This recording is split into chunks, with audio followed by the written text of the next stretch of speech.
ጤና ይስጥልን ተመልካቾች እንዴት አምሽታችኋል? ለቲቪ 57 ወደ ያዝናቸው የስፖርት ጉዳዮቻችን አልፈናል። ሲንቄ ባንክ አጋራችን ነው፣ እናመሰግናለን። ከስፖርት ዜናዎቹ ጋር ሰለሞን አባቡ አብሬያችሁ ቆያለሁ። ኢትዮጵያዊቷ አትሌት ብርቅ ያየሎም ለዓለም የቤት ውስጥ ሻምፒዮና በቀጥታ ለመወዳደር የመጀመሪያ ምርጫ ውስጥ ተካታለች። በፖላንድ ኮዋዤ ፖርሜዜ ለሚካሄደው የ2026 የዓለም የቤት ውስጥ አትሌቲክስ ሻምፒዮና 11 አትሌቶች የቀጥታ የማለፊያ ልዩ ፍቃድን አግኝተዋል። ከነዚህ ድለኞች መካከል ብርቅ ያየሎም ብቸኛዋ ኢትዮጵያዊ ስትሆን በ1500 ሜትር ርቀት ባስመዘገበችው 27 ነጥብ አንደኛ በመውጣት ለሀገሯ ተጨማሪ ተወዳዳሪነት እድልን አግኝታለች። ባሳለፍነው እሁድ በቶሩን በተጠናቀው የዓለም የቤት ውስጥ የቱር ውድድርና በሰባት የወርቅ ደረጃ ውድድሮች ከፍተኛ ነጥብ ያስመዘገቡት እነዚህ አትሌቶች ሀገራቸው ካላቸው መደበኛ ውክልና በተጨማሪ በልዩ ሁኔታ እንዲሳተፉ እድልም አግኝተዋል። ከ3 ሳምንት በኋላ በሚጀመረው በዚህ ታላቅ ሻምፒዮና ላይ አሸናፊዎቹ የልዩ ፍቃድ ተጠቃሚ ከመሆናቸው ባለፈ $10,000 ሽልማትም ተበርክቶላቸዋል። መረጃው የዓለም አትሌቲክስ ነው። ሲቢ የኢትዮጵያ ፕሪሚየር ሊግ 21ኛ ሳምንቱን ዛሬ በሐዋሳ ዩኒቨርሲቲ ስታዲየም በተደረገ አንድ ጨዋታ ሲጀምር ኢትዮጵያ መድን ቅዱስ ጊዮርጊስን አሸነፈ። የወቅቱ የዋንጫው ባለክብር ኢትዮጵያ መድን 3-0 ባሸነፈበት ጨዋታ ብሩክ ሙልጌታ 2 ግቦችን ሲያስቆጥር ብሩክ በላቸው በመጨረሻዎቹ የጨዋታ ደቂቃ ላይ ተጨማሪውን የአሸናፊነት ግብ አስቆጥሯል። ከ6 ጨዋታዎች በኋላ 3 ነጥብ ያሳካው ኢትዮጵያ መድን ከወራጅ ቀጠናው በመውጣት በ23 ነጥቦች 13ኛ ደረጃ ላይ ሲቀመጥ አንድ ተሳካይ ጨዋታ ያለው ቅዱስ ጊዮርጊስ ባለፉት 5 ጨዋታዎች ማሸነፍ ሳይችል በ24 ነጥብ 11ኛ ደረጃ ላይ ይገኛል። ነገም የሳምንቱ የሲቢ ኢትዮጵያ ፕሪሚየር ሊግ ጨዋታዎች ይቀጥላሉ።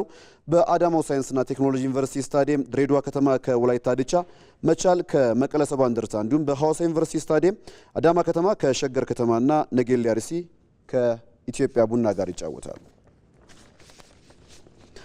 በሌላ በኩል በ15ኛው ሳምንት የኢትዮጵያ ሴቶች ፕሪሚየር ሊግ ልደታ ክፍለ ከተማና ቦሌ ክፍለ ከተማ አሸነፉ። ረፋድ 4 ሰዓት ሲል በአበበ ቢቂላ ስታዲየም በተደረገው ጨዋታ ይርጋ ጨፌ ቡናን የገጠመው ልደታ ክፍለ ከተማ 2-1 ረቷል። ትዕግስት ዘውዴና ሜሮን አበበ ለልደታ ክፍለ ከተማ የአሸናፊነት ግቦቹን አስቆጥሯል። በሁለተኛው ዙር የመጀመሪያ ድሉን ያሳካው ልደታ ክፍለ ከተማ ነጥቡን 11 በማድረስ ከይርጋ ጨፌ ቡና ጋር በነጥብ መስተካከልም ችሏል። ሊጉ ዛሬ ከሰዓትም ሲቀጥል አርባ ምንጭ ከተማ ከቦሌ ክፍለ ከተማ ያደረጉት ጨዋታ በቦሌ ክፍለ ከተማ 2-0 አሸናፊነት ተጠናቋል።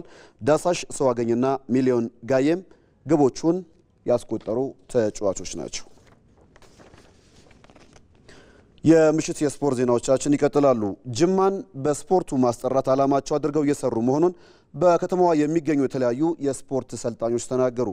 የከተማ አስተዳደሩ ስፖርት ጽሕፈት ቤት በበኩሉ ከዚህ ቀደም በኢትዮጵያ ፕሪሚየር ሊግ ደረጃ ከተማዋን የወከሉ ክለቦችን ዳግም ወደ ሊጉ ለመመለስም እየሰራ ስለመሆኑ ለኢትዮጵያ ቴሌቪዥን ስፖርት ገልጿል። ሀና ታሪኩ ተጨማሪ አላት። 2 ዓመት ሰልጥኛለሁ እና በሳምንት 3 ነው የምንሰራው እና ብዙ ቴክኒክና ታክቲኮችን ለምጃለሁ። እዚህ ትሬኒንግ ላይ በቲም ጂማ ለማስጠራት ወክለን የምንጫወተው እና ከዚህም በላይ ኢትዮጵያን ወክለን መጫወት እንፈልጋለን። እኛ ጂማ ማኩራት ብቻ ሳይሆን ራሳችንም ለውጠን ራሳችንም ማግኝተን ሀገራችንንም መለወጥ ነው የምንፈልገው። አሁን ደግሞ በኢትዮጵያ ላይ በብዛት ሴቶች ኳስ ተጫዋቾች አስተዋጽኦቸው በጣም ትልቅ ነው እና እኛም ብንበረታታ እነሱ ጋር እንደርሳለን። አሁን ከኛ ጋር በጣም ከዚህ በጣም ብዙ ሄዱ ሴት ልጆች አሉ። እኔ የምጫወትበት ቦታ በመስመር ነው። መስመር ላይ ሆኜ ያገኘሁበት ለውጥ ስፒድ አለኝ። ድሮ እንትን አለ ምንድነው ክሎት አልነበረኝም። አሁን አዳብሬው ያለው የስኪሎችንም ነገር ምናምን መስራት ጀምረናል። በቲም እንዳለ የተለወጠ ነው። በቅርብ የተጀመረን ፕሮጀክት ስለሆነ ሀሳባችን ኦሬዲ ጂማን ወክሎ ስለሆነ ፕሮጀክቱ መጀመሪያም የመጣው ጂማን ማስጠራት አላማ አለን። እነዚህ ተስፋን ሰንቀው የተነሱ ታዳጊዎች ጂማን በእግር ኳስ ከማስጠራት አልፎም ሀገርን መወከል አላማቸው አድርገው በመስራት ላይ ይገኛሉ። በ2010 ከታችኛው ሊግ ባደገበት ዓመት የኢትዮጵያ ፕሪሚየር ሊግ አሸናፊ የነበረው ጅማ እግር ኳስ ክለብ ዛሬ ላይ በየትኛውም ሀገር አቀፍ ውድድር ላይ እየተሳተፈ አይደለም። ታዲያ ጂማን በፕሪሚየር ሊጉ የሚወክል ውጤታማ ክለብ ለመመስረት የጅማ ከተማ ወጣቶችና ስፖርት ጽሕፈት ቤት ፕሮጀክት ይዞ እየሰራ መሆኑን ይገልጻል። ታወቀው ጅማ አባጅፋር ስፖርት ክለብ ከመጀመሪያ ባንዴ ወደ ፕሪሚየር ሊግ ገብቶ የኢትዮጵያ ፕሪሚየር ሊግ ዋንጫን የበላ በጣም በሀገርም በአፍሪካም ደረጃ የሚታወቅ ክለብ ነበረ። የአስተዳደር ችግር የነበረበት በመንግስት በጀት ብቻ የተንጠለጠለ ክለብ ነበረ። አሁን ደግሞ ቁጭ ብለን ችግሮቹ ምንድን ናቸው፣ ከመሰረቱ መፈታት ያለበት ሲስተም ቢውልድ ማድረግ ስላለብን ይሄ ክለብ ወደ ቦታ ተመልሰው የከተማው አምባሳደር የክልሉም አልፎም ደግሞ የሀገሪቱ አምባሳደር መሆን ስላለበት ትልቅ ስም ያለው ክለብ ስለሆነ ለገንዘብ ሳይሆን ለመታየት ለሀገራቸውን ለመወከል አምባሳደር ለመሆን የሚጫወቱ ታዳጊዎችን ለማውጣት በታዳጊዎች ላይ እየሰራን ነው። ከታዳጊዎች ደግሞ እየመለመልን ነው የምንገኘው። ቀጣይ አመት የተሻለ ፐርፎርማንስ ዘን በአሁን ባለንበት ፐርፎርማንስ መግባት የምንችለው ሊግ ላይ ገብተን እዛ ላይ ደግሞ የተሻለ ሰርተን ከፍ እያልን ለመሄድ እየሰራን ነው የምንገኘው። ቀደምት የነበረው የጅማ ስምና አሁን ላይ ምናልባት ትንሽ ልዩነቶች አሉት። ነገር ግን ያንን ለመቅረፍ በተቻለ መጠን ባሉን ነገሮች ሞር የተሻለ ትሬኒንጎችን እየሰጠናቸው ጥሩ ልጆችን አፍርተን የተሻለ ጅማን የሚመስል ጥሩ ቲም ደግሞ ከነዚህ ታዳጊዎች ነው የሚወጣው። ያንን ለመስራት ያው በተቻለ መጠን እየሰራን እንገኛለን። በተመሳሳይ እንደ እግር ኳስ ሁሉ በወርልድ ቴኳንዶ በባህል ስፖርትና በቅርጫት ኳስ ከከተማው አልፎ ሀገርን የሚወክሉ ውጤታማ ተተኪዎችን ማፍራት እንደሚቻል በየስፖርት አይነቱ እየሰሩ የሚገኙ ባለሙያዎች ተናግረዋል። ሜዳ ላይ መተላባችንን ምናችንን ጉልበታችንን ጊዜያችንን እየሰዋን ያለ ነው ከተማውን ወክለን ለመጫወት በማሰብ ነው። ብዙ ጊዜ እዚህ ሜዳ ላይ ቆይቻለሁ። ከድሮ አሁን ላይ የተሻለ ነገር አለ። ወርልድ ቴኳንዶ ቢሰራበት በጣም ውጤታማ መሆን ይቻላል። ብዙ እንዳያችሁት ብዙ ታዳጊ ልጆች አሉ ከኛ በታች ሆኖምና እኛም አለን። ብዙ ውጤት ሊመጣበት ይችላል በደንብ ከተሰራበት ብዬ ማስባለሁ። እንደኔ ታዳጊዎች ይህንን ከትምህርት ቤት ጀምሮ ባህላቸውን፣ አለባበሳቸውን፣ ስፖርት በኢትዮጵያ ውስጥ ያሉት ስፖርት የባህል ስፖርቶች ምንድን ናቸው አዲስ ነበሩ። ለዚህ ወደ ቤት ስንገባ እኚህ ልጆች ይህንን ስፖርት አያውቁትም። ከነ ራሱ ይሄ ስፖርት እንዳለ ማንም አያውቅም ነበር። እያንዳንዱ ወደ 11 አይነት ስፖርት አሁን ሁሉም ያውቁታል። ይሄ ስፖርት የኛ የራሳችን ነው፣ አይታወቅም ነበር። ከዚህ ክለብ ላይ በጣም አገር የሚያኮሩ አትሌቶች ወጥተዋሉ እና አሁንም አሉ። አሁንም ፕሮጀክቱ እየሰራን ነው። እንደ ጅማ ከተማም በጣም ክትትል አለ። የአሰልጣኞችን አቅም በማሳደግ በተለያዩ የስፖርት አይነቶች ተተኪዎችን ለማፍራት እየሰራ መሆኑን ደግሞ የከተማ ወጣቶችና ስፖርት ጽሕፈት ቤት ገልጿል። ከተማችን ደግሞ እንደ ከዚህ ቀደም በእግር ኳሱም በባህል ስፖርት በወርልድ ቴኳንዶ በባስኬትቦል የተለያዩ ታሌንትድ የሆኑ ልጆች ሲወጡ ነበር። አሁን ብሔራዊ ቡድን ላይ ብትመለከቻቸው ብዙ ልጆች ያሉበት፣ በተለያዩ በፕሪሚየር ሊጉም ብዙ ልጆች ያሉበት እኛ በቢሮ ደረጃ የተለያዩ ስልጠናዎችን ለአሰልጣኞች ለታዳጊዎቹ እየሰጠናቸው ነው የምንገኘው።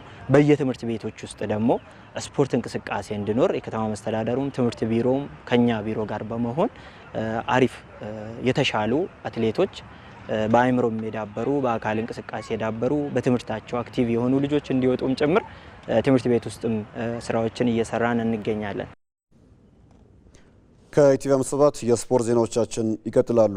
ከውጭ በአውሮፓ ሻምፒየንስ ሊግ የመጨረሻ 16 ቡድኖች ለመቀላቀል በሚደረጉ ተጠባቂ የመልስ ጨዋታዎች ሪያል ማድሪድ ከቤኔፊካ የሚያደርጉት የምሽቱ ጨዋታ ትኩረትን አግኝቷል። ፔዤ ከሞናኮ፣ ዩቬንቱስ ከጋላታሳራይና አታላንታ ከቦሩሲያ ዶርትመንድ ዛሬ ምሽት የሚደረጉ ሌሎች የመድረኩ ጨዋታዎች ናቸው። ሀና ታሪኩ ጨዋታዎቹ እንደሚከተለው ተመልክታቸዋለች። የአውሮፓ ቻምፒየንስ ሊግ የጥሎ ማለፍ የመልስ ጨዋታዎች ዛሬም ቀጥለው ይደረጋሉ። ሪያል ማድሪድ በሜዳው ሳንቲያጎ በርናባው ምሽት 5 ሰዓት ላይ ቤኔፊካን የሚያስተናግድበት ጨዋታ ከሚጠበቁት መካከል ነው። በስታዲዮ ዳሉዝ የተከናወነው የሁለቱ ክለቦች የመጀመሪያ ዙር ጨዋታ በውዝግቦች ቢታጀብም ሎስ ብላንኮቹ ቪኒሲየስ ጁኒየር ባስቆጠራት ብቸኛ ግብ ማሸነፋቸው ይታወቃል። በጨዋታው በሪያል ማድሪዱ ተጫዋች ቪኒሲየስ ጁኒየር ላይ የዘረኝነት ጥቃት አድርሷል የተባለው የቤኔፊካው ተጫዋች ፔሪስታኒ በአውሮፓ እግር ኳስ ማህበር ከጨዋታው መጠናቀቅ በኋላ በዛሬው የመልስ ጨዋታ እንዳይሳተፍ መታገዱ አይዘነጋም። በሳምንቱ መጨረሻ በላሊጋው በኦሳሱና ተሸንፎ መሪነቱን ለባርሴሎና ያስረከበው ሪያል ማድሪድ በተደጋጋሚ በነገሰበት የአውሮፓ ሻምፒየንስ ሊግ ጨዋታውን ድል በማድረግ 16ቱን ለመቀላቀል ሲፋለም ተጋጣሚው ቤኔፊካ በቀላሉ እጅ እንደማይሰጠው ይጠበቃል። ሁለቱ ክለቦች ለመጨረሻ ጊዜ በተገናኙባቸው 5 የእርስ በርስ ግንኙነቶች ማድሪዶች 3ቱን በማሸነፍ የበላይነት ያላቸው ሲሆን ቤኔፊካ በአንጻሩ 2 ጊዜ መርታቱ ደግሞ የዛሬውን ጨዋታ ጠንካራ እንደሚያደርገው ቅድመ ግምቶች እንዲሰጡም አድርጓል። በዘንድሮ የውድድር ዓመት በ33 ጨዋታዎች 38 ግቦችን ከመረብ ያሳረፈው ኪሊያን ምባፔ በላሊጋው ከኦሳሱና ጋር በነበረው ጨዋታ የጉልበት ጉዳት ማስተናገዱን ተከትሎ በዛሬው ጨዋታ ላይሰለፍ እንደሚችል እየተዘገበ ይገኛል። በመጀመሪያው ጨዋታ ቀይ ካርድ የተመለከቱት የቤኔፊካው አሰልጣኝ ጆዜ ሞሪኖ ቡድናቸውን አይመሩም። በተመሳሳይ 5 ሰዓት ላይ ሁለቱን የፈረንሳይ ክለቦች የሆኑትን ፔሲጂና ሞናኮን የሚያገናኘው ጨዋታ ከሚጠበቁት መካከል ይገኝበታል። የባለፈው ዓመት የውድድሩ አሸናፊ ፔሲጂ የመጀመሪያውን ጨዋታ ከሜዳ ውጭ ተጉዞ ከመመራት ተነስቶ ነበር 3-2 ማሸነፍ የቻለው። ፒኤስጂ የፈረንሳይ ሊግን በ54 ነጥብ እየመራ የሀገሩ ክለብ ሞናኮ ደግሞ በ20 ነጥብ ዝቅ ብሎ በ34 ነጥብ 8ኛ ደረጃ ላይ ቢቀመጥም በቀላሉ ግን በዛሬው ጨዋታ ለፒኤስጂ እጁን እንደማይሰጥ ይጠበቃል። በሌላ ጨዋታ ጁቬንቱስ በሜዳው አሊያንስ ጋላታሳራይን የሚያስተናግድበት ጨዋታም ይጠበቃል። በጣሊያን ሴሪያ ተከታታይ 3 ጨዋታዎችን ማሸነፍ የተሳነው ጁቬንቱስ በአውሮፓ ሻምፒየንስ ሊግ የመጀመሪያ ዙር ጨዋታም ቢሆን ወደ ቱርክዬ ተጉዞ በጋላታሳራይ 5-2 ተሸንፎ እንደነበር ይታወሳል። ለ8 ጊዜ ዛሬ ምሽት የሚገናኙት ሁለቱ ክለቦች ጋላታሳራይ ከዚህ ቀደም በነበራቸው የእርስ በርስ ግንኙነቶች የተሻለ መሆኑ ደግሞ የዛሬውን ጨዋታ በማሸነፍ ወደ ቀጣዩ ዙር ሊያልፍ እንደሚችል ቅድመ ግምቶች እንዲሰጡም አድርጓል። ነገር ግን ጁቬንቱስ በቀላሉ እጅ ይሰጣል ተብሎ አይታሰብም። ከሶስቱ የዛሬ ምሽት ጨዋታዎች አስቀድሞ ምሽት 2:45 ላይ የጣሊያኑ ክለብ አታላንታ በሜዳው ከቦሩሲያ ዶርትሙንድ ይጫወታል። በጥሎ ማለፉ የመጀመሪያ ዙር ጨዋታ 2-0 የተረታው አታላንታ ውጤቱን ለመቀልበስ ወደ ሜዳ ሲገባ በቡንደስሊጋው ከ6 ጨዋታዎች በኋላ ከአርቢ ላይፕዚግ ጋር ነጥብ የተጋራውና በ8 ነጥብ ልዩነት ሁለተኛ ደረጃ ላይ የተቀመጠው ቦሩሲያ ዶርትሙንድ የመልሱን ጨዋታ በማሸነፍ ወደ ቀጣዩ ዙር ለማለፍ የሚፋለሙበት ጨዋታም ዛሬ ምሽት ከሚከናወነው የአውሮፓ ሻምፒየንስ ሊግ የመልስ ጨዋታዎች ውስጥ ይገኝበታል።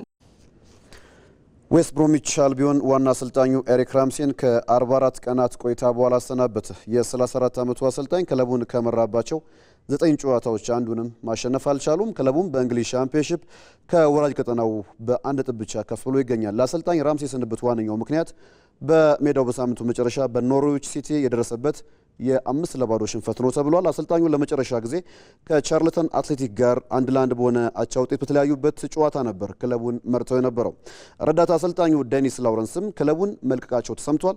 የቀድሞ የአማካይ ስፍራ ተጫዋች ጄምስ ሞሪሰን ክለቡን በጊዜያዊነት የሚረከብ ሲሆን ዌስት ብሮሚች አልቢዮን በ14 ወራት ውስጥ አራተኛውን ዋና አሰልጣኝ ለመቅጠር ፍለጋ ላይ እንደሚገኝም ነው ቢቢሲ በድረገጹ ላይ ዘገበው።